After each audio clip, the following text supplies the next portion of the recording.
computer. That's what I want. Okay, welcome everyone to the next edition of our evenings with the various political parties. For those of you who don't know me, my name is Alan Kennedy. I'm a moderator of both Wychwood TV, Wychwood Business, and Wychwood, the Wychwood Post, which has over 2,200 members. We're delighted this evening to have three of the Conservative politicians with us. That's Jenny Everton, who's standing for the County Council. Have I got that right? Yep. Okay. Jeff Hayne, who's the longest serving district councillor ever. Is that correct? Close. Not ever, no, but I've been on the district council and the parish council both for 21 years. Right. Wow. That's okay. If you're watching this, people, that's almost as long as I've been alive. Okay.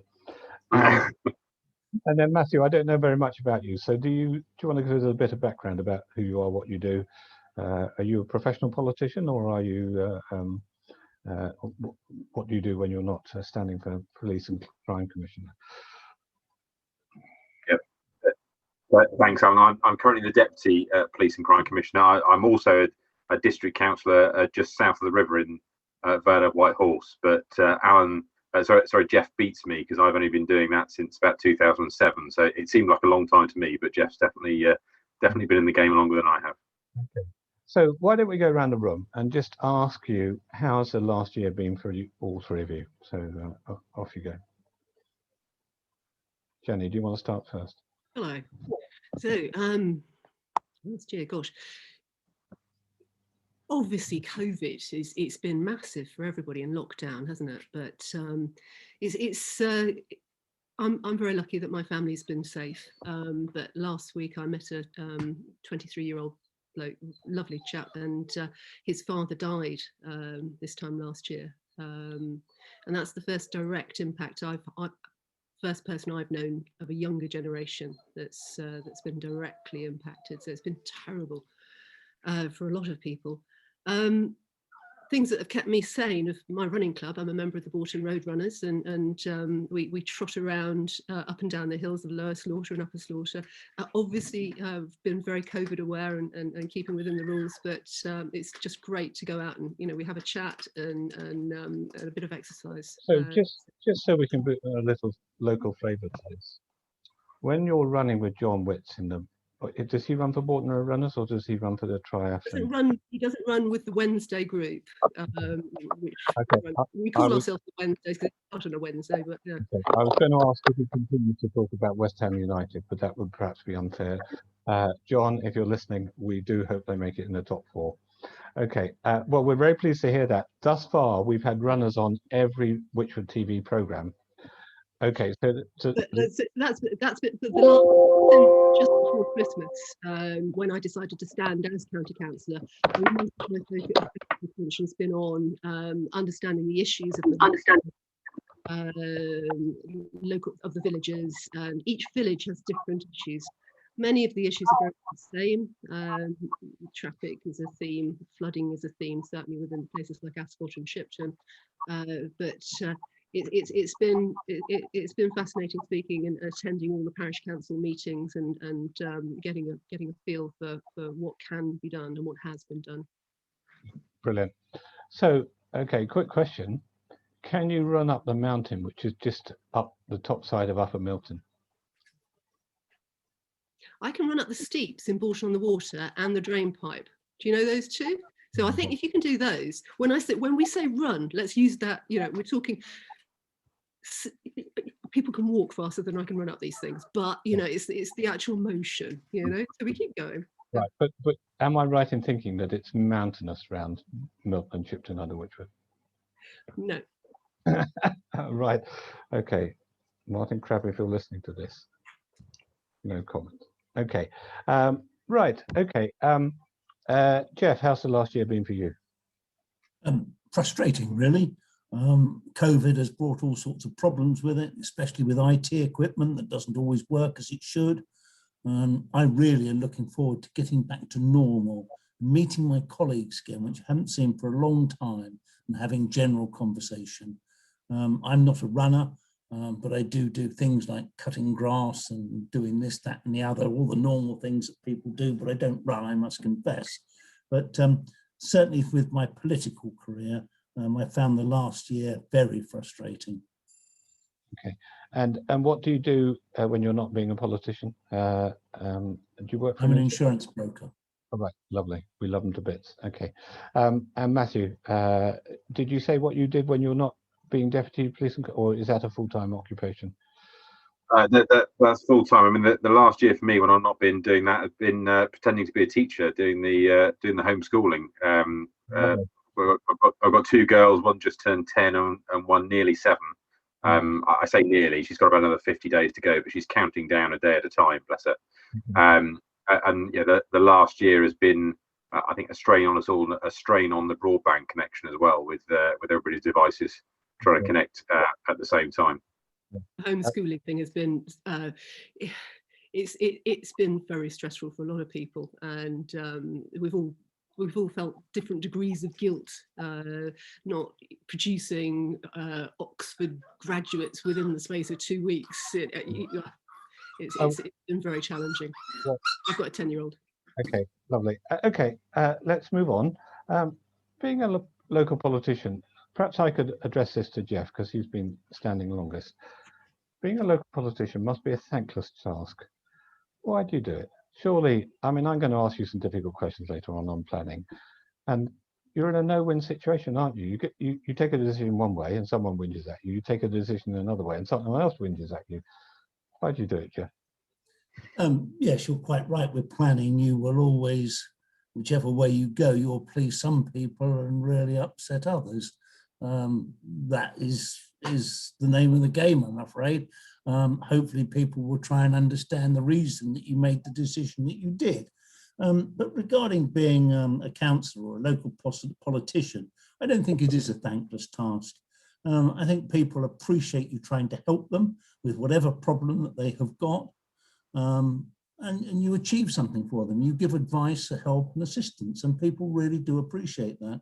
I've lived in Milton under Wychwood since 1974, and I came here more or less by accident. I found the Milton under Wychwood to be a great village with great people, and it's a pleasure to actually help them with whatever comes along, and I enjoy doing that.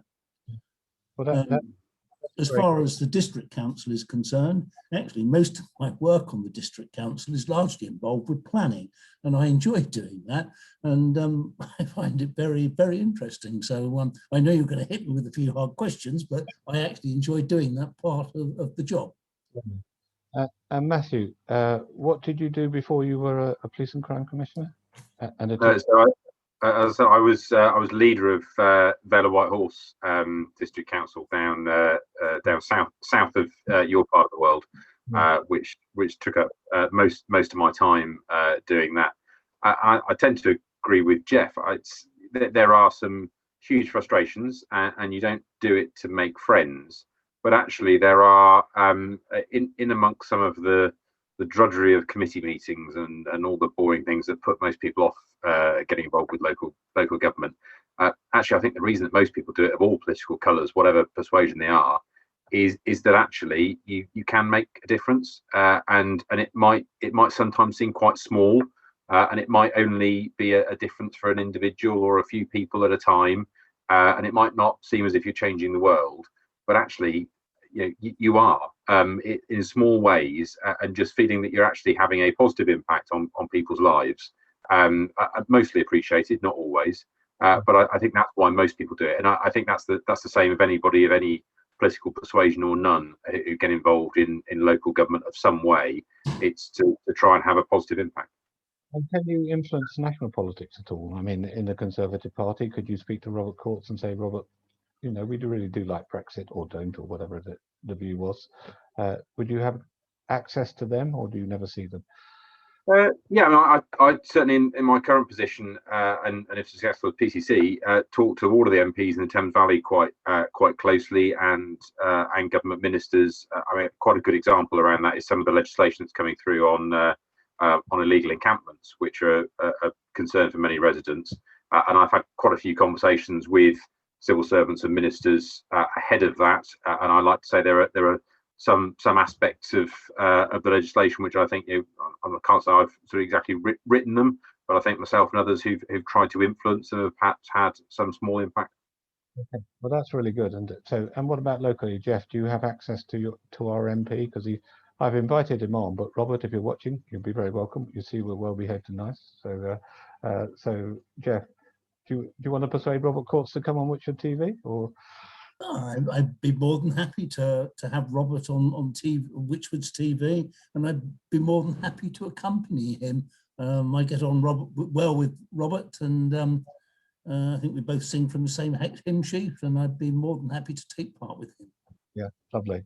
Okay, well, that's really good. So we can actually make a difference. What we're saying is that we can get to our local politicians, and they can then in turn and speak to the national politicians, which then can help us change our country for the better. Is that a fair description? Not, Yeah. please. Yeah. Well, that's really good.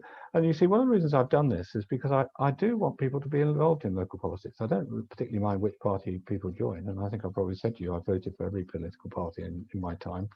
And I have good friends in all political parties.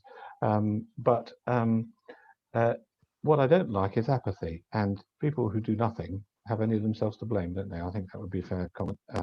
So let's move on before I get carried away. I think if we could go to planning, because Jeff's got to disappear, so we don't want to overrun. So, Jeff, you have had the most difficult few years in terms of planning. Okay, I kept my head below the parapet, trust me. I thought, this is not a battle I want to fight, but you didn't. So, but standing from the sidelines, and I don't totally understand all of planning, although I hope I'm a bit more informed than some people. We built a housing estate just up the road from me and you. We built a housing estate just down the road from the school, and yet we didn't put up some lights on the grounds that it would affect the environment. Well, surely the housing estates affected the environment just the same as the lights would. And I didn't quite understand the sort of consistent logic to that. What's your view on that? Right, well, my view, to start with, you're talking about, they're not the two developments I thought you were going to talk about. There's the one at the end of Milton High Street called St Jude's, and there's another one off Jubilee Lane called Spitfire. But you mentioned the one in Shipton. Rapidly trying to think of the name of that, I can't offhand. Yes. The one at St Jude's and the Spitfire one are different in as far as they were both refused by the parish council and by the district council. They then went to appeal, both of them, and the planning inspector allowed them because our local plan was not in force at the time he made his decision. He was only interested in increasing housing numbers and was not interested in the area of outstanding natural beauty. I think that was regrettable. With regards to the one in Shipton next to the school, that was not quite the same. And as far as certainly from the district council point of view, we supported that because again, our local plan was not in place at the time that permission was given. And we were well aware that it would probably get approved even if we refused it. That also had some benefits for the school and some parking and all the rest of it. So three complete, well, certainly two completely different sorts of development there. It just shows that you really do need your local plan to be in force and up to date at all times, because other than that, the planning inspectorate can run roughshod over you and approve things that both the parish council and the district council don't want. You then say in contrast to the floodlights at Shipton under Wychwood tennis courts, well, I don't think there is a contrast there, and that is a completely different ballpark. It's a completely different type of planning application. That was refused by officers. It never came to committee because the parish council were supportive of refusing it, and the district council wanted to refuse it, so it wouldn't go to committee. Had Shipton Parish Council decided in favour of it, then it would have gone to committee for a committee decision, but that was not the case. Both levels of local government were not happy with the application for a number of reasons. To start with, the tennis courts are not only in the area of outstanding natural beauty, but in a conservation area, in a very prominent position on the A361. with a number of houses in the immediate vicinity to the courts. And the lights would urbanise that area and have an adverse effect on neighbouring residents. You really have to sort of take a look at the thing as a whole. You know, we have these special areas, conservation areas, and areas of outstanding natural beauty, and they are there to be protected. Floodlights don't protect that sort of thing. I have looked at lots of floodlights in different areas, for football grounds, tennis courts, etc. And they can be very upsetting for nearby residents. And if you've ever been in a house that's next to a floodlit area, you'd appreciate what I'm trying to say. And apart from that, as far as tennis, you know, I appreciate people want to play sport, and they want to keep fit, and tennis is to be encouraged. But if you really want to play tennis in the wintertime when it's dark, there are facilities that are not that far away. Whitney's only just down the road. They've got lots of tennis courts, and they're all floodlit. So it's trying to be reasonable and respect everything. But I think the decision was the right one, in as far as that there are a number of houses around those tennis courts, and they would have definitely been affected adversely by the imposition of floodlights.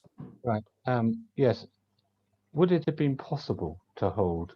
By the way, thank you for that. It's almost identical word for word what Liz Leffman said. I don't know if you listened to the recording of last night, but she could have been a Conservative councillor speaking. She was almost the same, exactly the same as you. And I did ask her why the local plan was not produced on time, and she said it was a fault of government, not local authorities. So we're not going to beat up Jeff Hayne today. So not that we would anyway, but you know what I mean. Would it have helped local feeling had it gone to committee?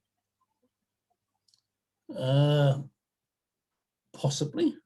People may have thought it would have got a better hearing had it gone to committee. I would be quite confident that the end result would have been the same. I don't think there'd be any change to the end result, but people might have a feeling that if it had gone to committee as opposed to being an offered decision, it would have had a wider hearing. So from that point of view, yes, I could understand that being the case. Yeah, because I think I'm picking up feelings of disenfranchisement, if that's not too long a word for me to say late at night, in part because some of the decision-making issues were raised quite late in the day by the local government officer, and in part because it didn't go to committee.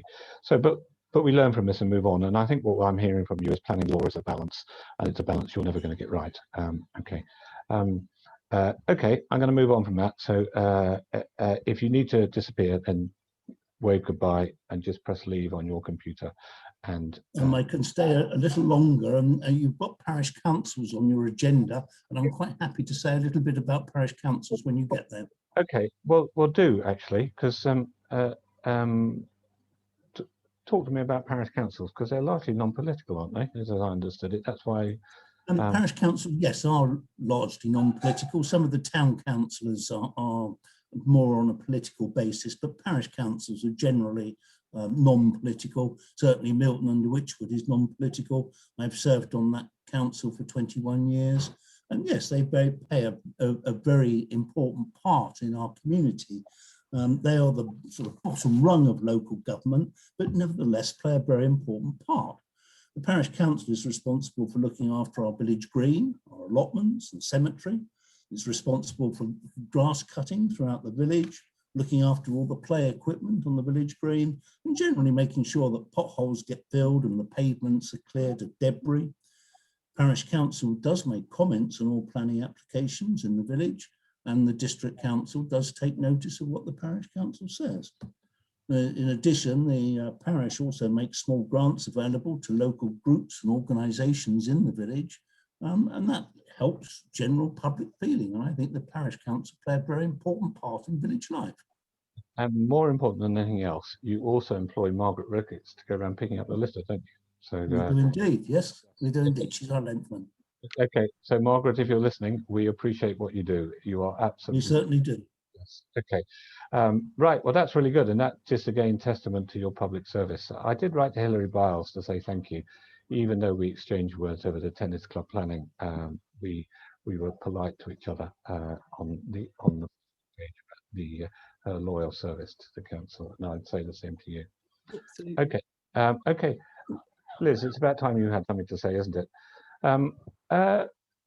Talk to me about your feelings about what the Conservatives can do for the county council. Me? Yes. My name's Sorry, Jen. not Liz. Your name is Jenny. That's all right. That's all right. You got a lot of. What do you want to know again, Alan? Tell me.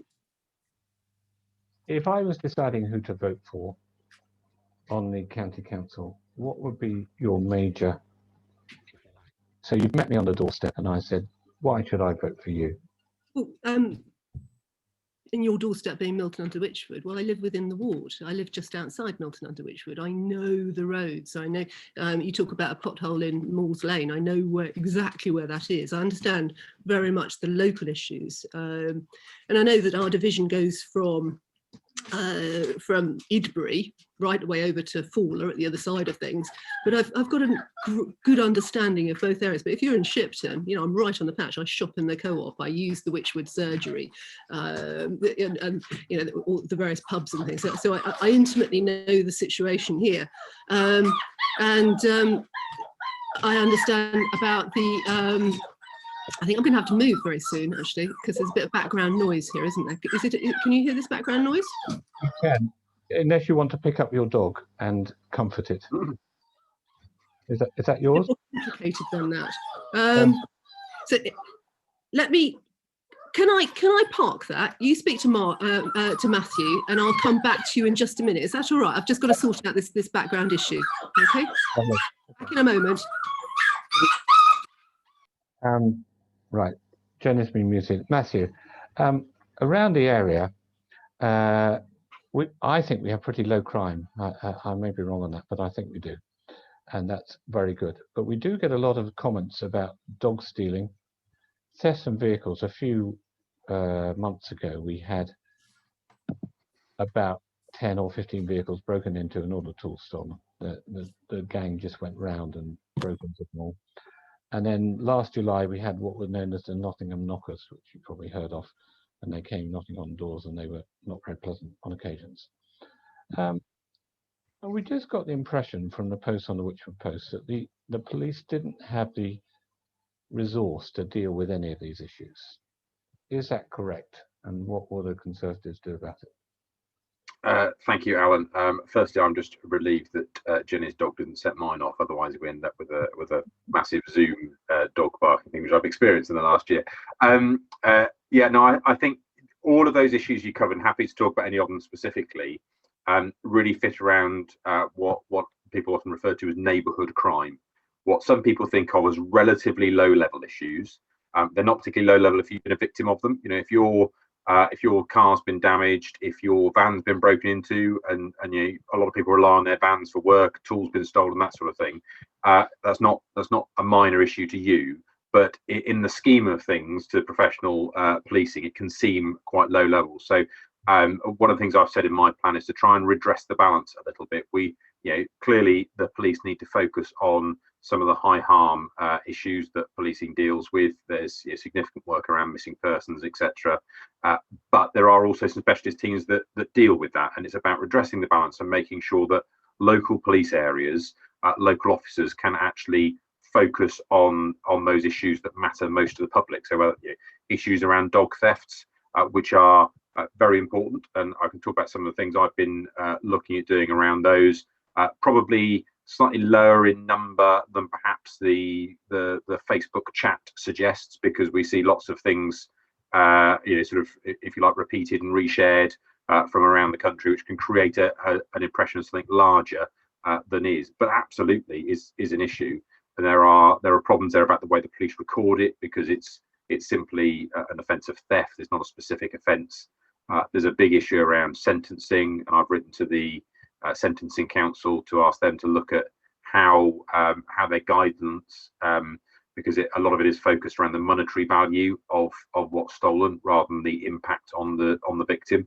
And we also, I think, with relation to dogs particularly, need to look at where the market is, because lots of people have got puppies in the last year. I'm one of them. Sounds like Jenny might be as well. And it's great. They're lovely for the family. I'm a dog lover. That's brilliant. But if dogs are being stolen, they're being stolen for a reason, because there's a market for them. So we need to look really closely at regulation of breeders and where people are getting their dogs from. But I guess my overall point would be, yes, we're recruiting more police officers. I think we also need to have more PCSOs. There's money going into the budget this year to make sure that we've got more PCSOs. I know it's particularly been an issue around West Oxfordshire because they've been under strength. But it's not just about having the officers. It's about making sure the focus that those officers are encouraged to focus on is dealing with some of those, to some people, lower level neighbourhood crimes, which can cause real concern in areas such as yours. Okay. Now, Liz was saying last night that the police have been underfunded for 10 or 15 years, which coincidentally coincided with the time that the Conservative Party have been in power, albeit part of it with Liberals. Is that true? So we've seen significant reductions in overall police funding. I don't think there's any point pretending that we haven't. And Thames Valley Police have needed to make significant savings. I have to say, Thames Valley Police have done pretty well in making those. So there's significant amount of back office savings that have been made, which probably should have been made a decade previously, which actually makes the force more efficient. There's been some layers of management taken out, some efficiencies around IT, etc. But yeah, already we are at officer numbers sort of back where we were about 7 or 8 years ago. We've got more than 4,000 police officers in Thames Valley, and I would expect by next year we will be in a position where we've got more Thames Valley police officers than we've ever had before. And if that recruitment continues, that puts us in a strong position. I think we're very lucky actually in British policing that people want to see police officers. There are some places you could go in the world and seeing a police officer on the street is not a good thing. The cry always in this country is we want to see more of the police. I'm very keen to deliver that as far as possible. I fear probably if we had all 20,000 police officers that are being recruited, if they were all in Thames Valley, someone would still tell me that we don't see enough of the police. And we need to manage expectations. And my mission, if elected as PCC, is making sure that we deploy those resources in the right way to make sure that the Chief Constable has got the right manpower and the right money that he needs to ensure that he can keep the people of the Thames Valley safe. I'm just looking at the questions that are coming through on Wychwood TV. Thank you for those who sent it through. Right. Amy Miles has mentioned dog fouling. Who's responsible for dog fouling? Is that police or is that local councils? Parish council. Sorry? Parish council. Right. And are we strict on dog fouling, or do we ever fine anyone for dog fouling? Very difficult one to answer. Dog fouling has probably been on the agenda of the parish council in all the 21 years I've been on there. It's something that is incredibly difficult to resolve. People take their dogs out at all times of the day and night. And if if the dog goes out in the early hours of the morning, quite frankly, if they don't pick it up, there's not going to be anybody there to notice it. We do, certainly as far as Milton and Wychwood is concerned, we provide free dog poo bags in our veterinary surgery opposite the village green in Rawlins' shop there. And people can go in there and collect any number of dog poo bags that they want. We also do remind people that, if your dog fouls, then please pick it up and clear up after them. But until you find someone, we are somewhat limited in how we can go in actually enforcing it. So is that because we don't have the resource, or we just don't want to find anyone? I mean, because I remember there's actually finding somebody that is actually doing it. I think you will find that most people, especially during the daytime when there are other people about, are very conscious, and they do pick up after their dog and dispose of it in the proper manner. I think the culprits are those that go about with their dogs when there is nobody else watching, i.e. at night time, and it's difficult to see, and you don't have any evidence. You actually have to have evidence of the owner letting its dog poo somewhere and not picking it up, and that is incredibly difficult to do. Well, that's a useful explanation because it gives people an idea as to what's going on in this issue. Because we do, like you, we get a lot of posts on it. Paul Mould says it's a political talk. They aren't bothered about your tools, pal. This is in response to someone who's had his tools nicked. Actually, Paul, I don't think that's true.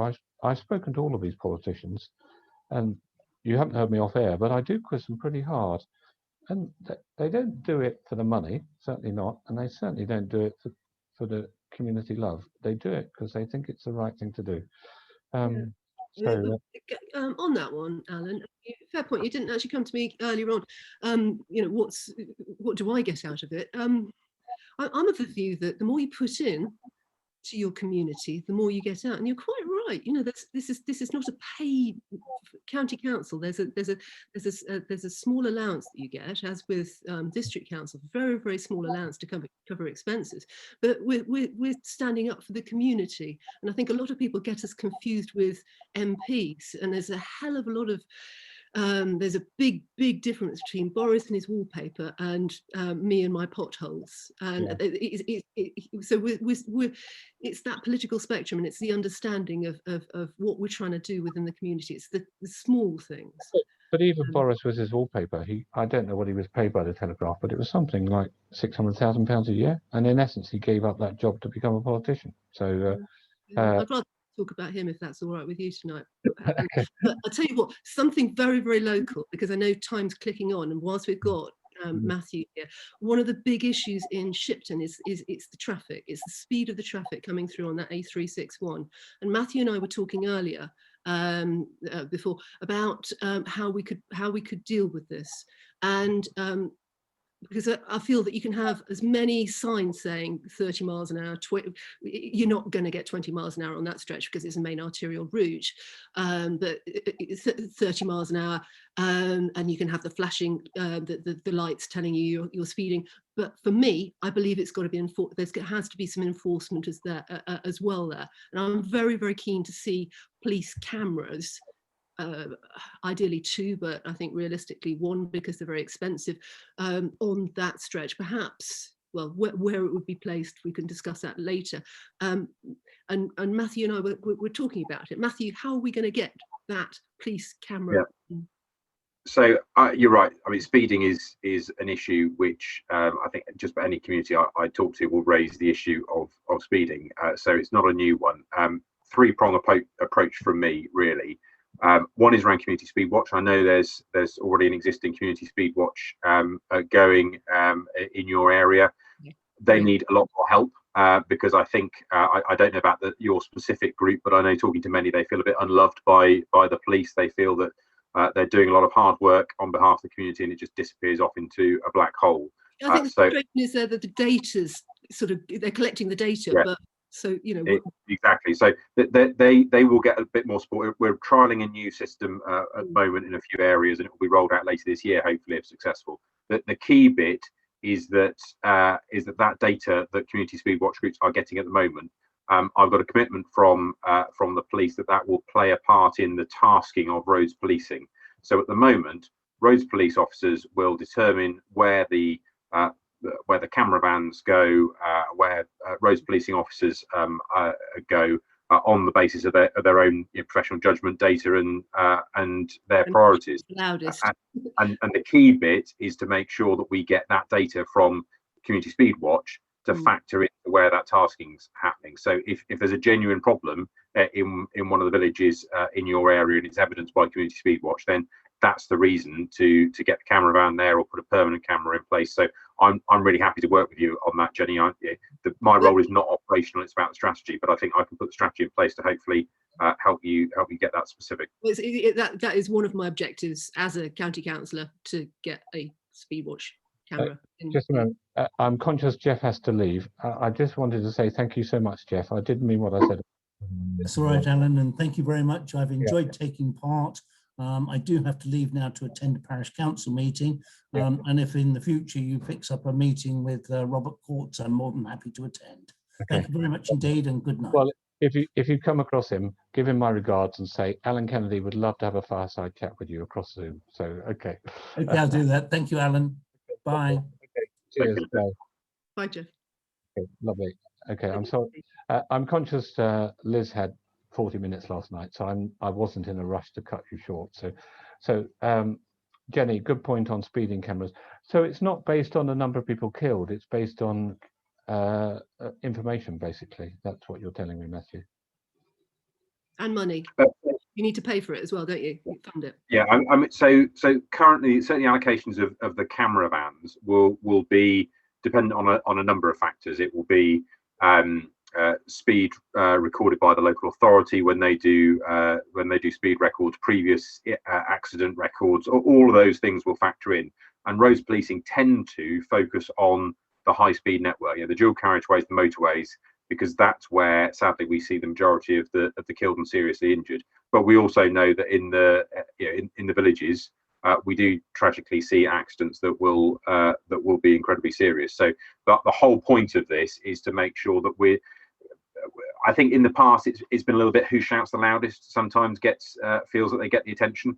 And you might find someone who shouts very loud about a problem in their village, and they get a speed camera for a few days as a token gesture. And I think we need to be a lot more strategic. We've got speed watch groups in your area. We need more across Thames Valley. That's the sort of phase 1 of the plan.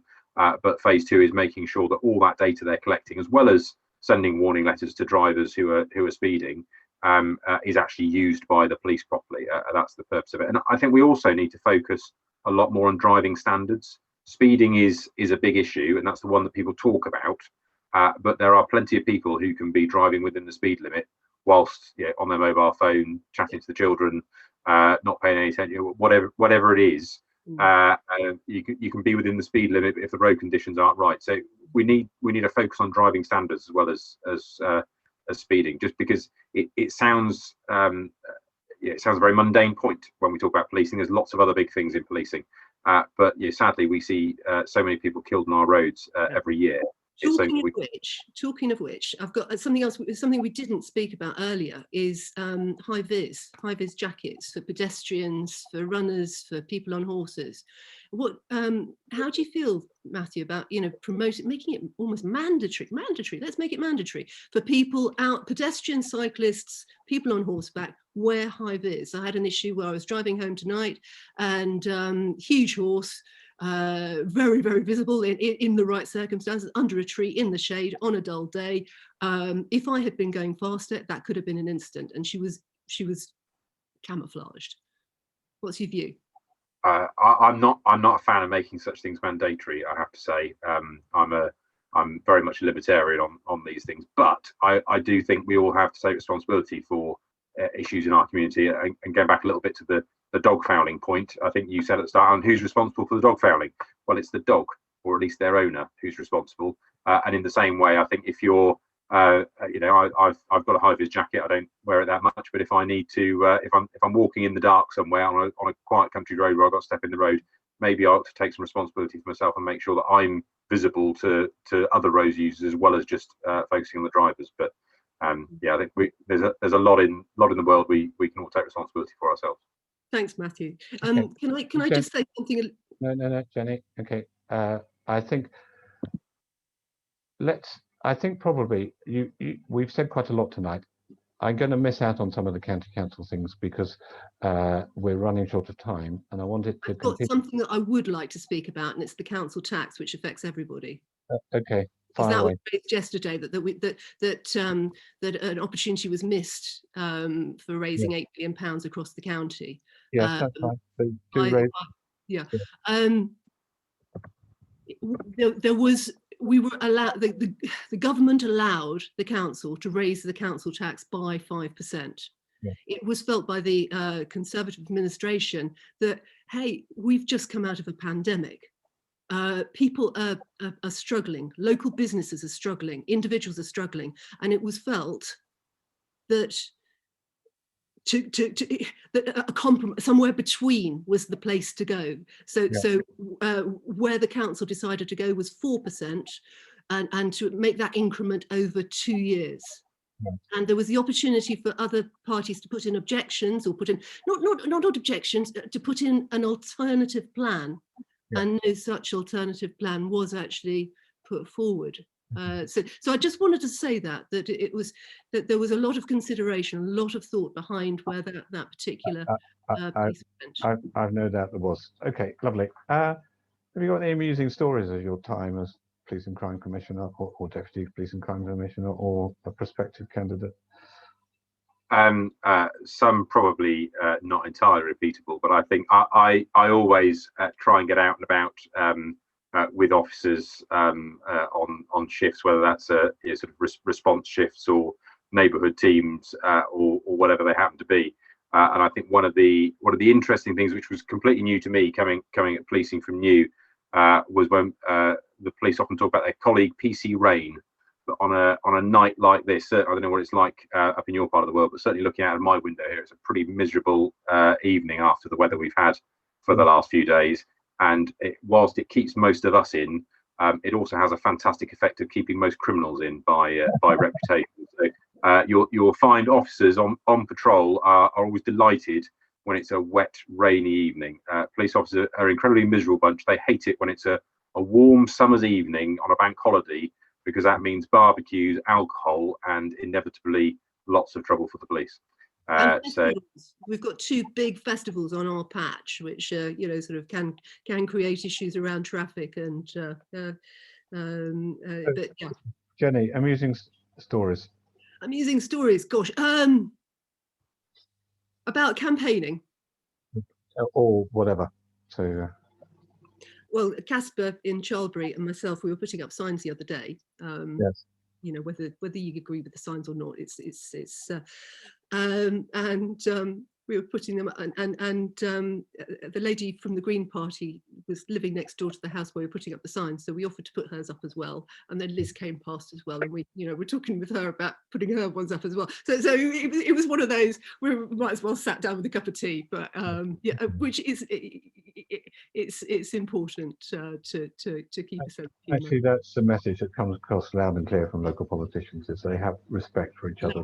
They may disagree. I mean, one socialist once said to me, "Alan, I wouldn't want this going public, but I do actually quite respect the Conservative mayor." Anyway, right.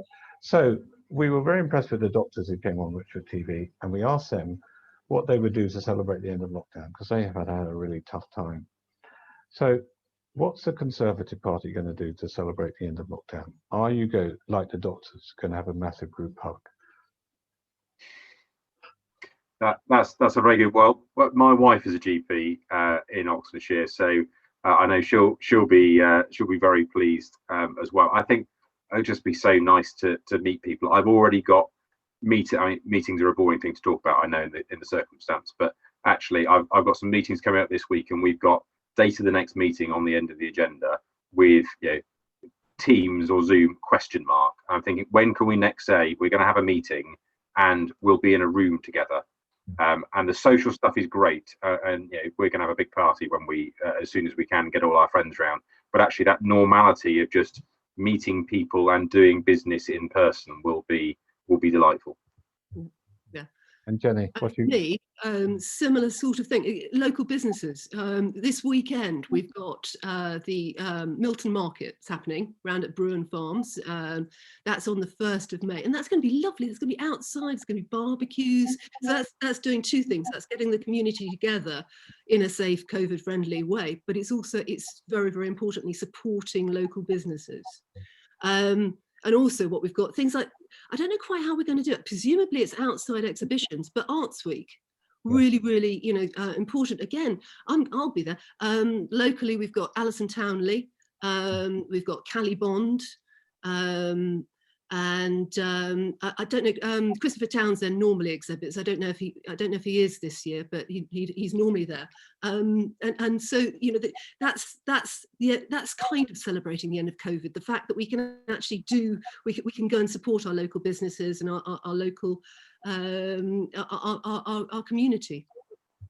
Okay, I've just seen that Facebook Live has ended. There must be a time limit on it. So, but okay. But thank you very much for coming and talking to us. I have enjoyed it, actually. It's been good fun hearing you all. And I think politicians as a breed have actually gone up in my estimation over the last 2 days. So Alan, can I just say there was a question from Amy about schools, and oh, I don't. yeah, I'm so sorry, Amy. You're right, there was. Yeah. It's quite a long question. And I did ask. I did read through it earlier, and it was about, well. Yes, do fire away. Yes, fire away. And should, because there's homeschooling, as I understand it, Amy, homeschooling is carefully monitored, and perhaps more carefully monitored than some would like, as in it feels intrusive. And just really, my view on that is the vast majority of people who homeschool, I take my hat off to you. You're doing. I did homeschooling this year. It's ever so hard, but you know, some of you are very, very good at it. I wasn't particularly brilliant myself, and a wonderful way to celebrate education with your children. That's the vast majority. There's a very, very small minority where if the children are not somewhere within the education system, sometimes things can fall through the gap, and so it's really a safety net sometimes, the checking. I think that's what we said last night as well. Amy, I'm sorry I didn't come back to your question this evening. Time pressures were upon us, and I wanted to give everyone a fair crack at the whip. So, okay, when is the election? 5th of May, week tomorrow. Yeah. It is tomorrow. Okay, lovely, brilliant. Well, I hope Wychwood you're going to go out and vote, because if you get a planning decision you don't like, or you get a road not filled in, or you get a speed camera not put up, we've only got ourselves to blame. Okay, so thank you very much for this evening. I'm hopefully going to stop recording, and then I'll put it up on YouTube later this evening, I hope. So thank you very much. Okay, it's goodbye. Thank you, Alan. Thank you, everybody. Okay, right. Bye. Also not talked about environment. Environment. Okay. Well, do a video, Jenny, and tell the world about it. It's great fun. I will. Okay. Thank you. Okay, Carbon neutrality. How do we get there? yeah, Big indeed. thing. Thank you. Okay. Thank you very much for both of you. Okay, right there. Let's stop Thanks. recording.